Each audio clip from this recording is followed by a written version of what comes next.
Donc on va maintenant venir bloquer tout ce qu'on n'a pas besoin sur nos contrôleurs. Et puis ensuite on va créer notre caractère. Donc du coup on va pouvoir prendre par exemple tous les pieds.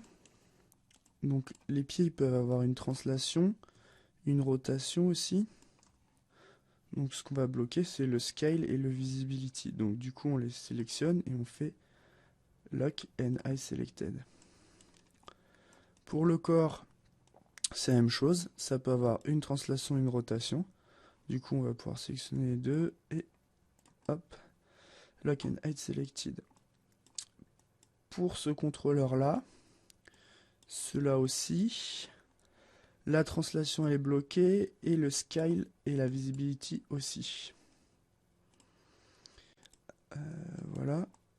Pour les yeux, il y aura uniquement la translation d'activer. Alors, en même temps, je vais vous expliquer un petit truc. Si jamais vous vous trompez, par exemple là, si vous auriez aussi enlevé le Translate Z, je vais mettre Lock and Hide Translate Z.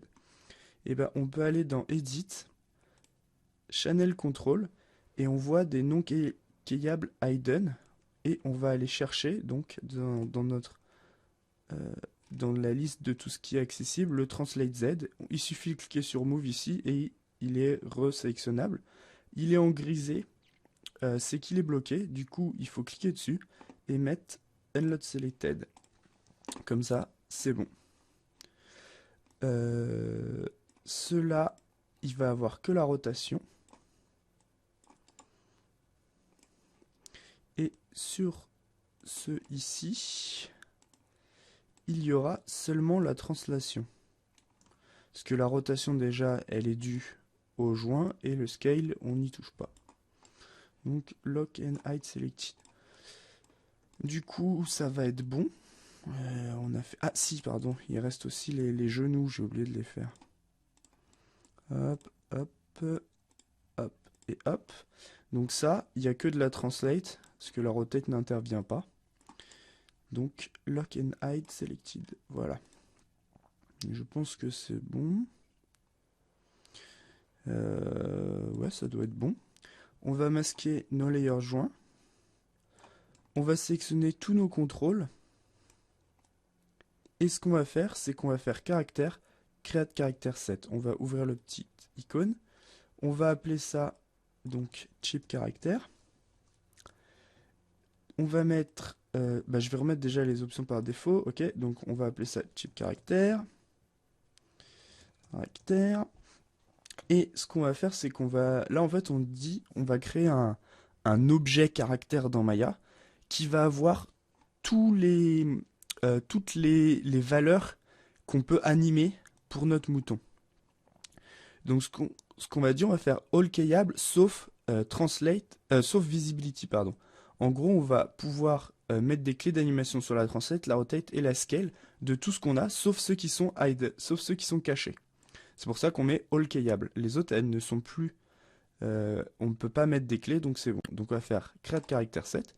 Du coup, vous voyez, ça nous a créé un chip caractère 1, parce que là, on avait le chip caractère ici.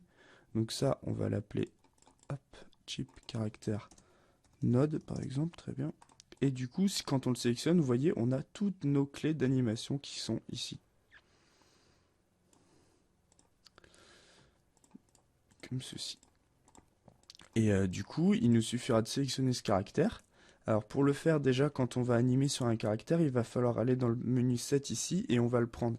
Si on prend none, on n'a rien. Si on prend celui-là, on aura notre caractère. Et du coup, toutes nos clés d'animation se mettront sur notre timeline, même ceux des objets qu'on n'a pas sélectionnés. Donc voilà, une fois qu'on a fait ça, maintenant on va pouvoir passer au skinning. Donc on peut masquer les contrôleurs. Et il va nous suffire d'avoir les joints et le rig pour le faire. Juste avant, pardon, pendant ce temps, je vois là qu'on a notre rig de notre IK spline. On peut faire un contrôlage pour le masquer parce que lui on l'utilisera pas. Il est déjà rigué mais on l'utilisera pas pour la version finale. On va utiliser seulement ce joint là et celui-là. Et le modèle 3D. Donc ça va être pour le skinning, la prochaine étape.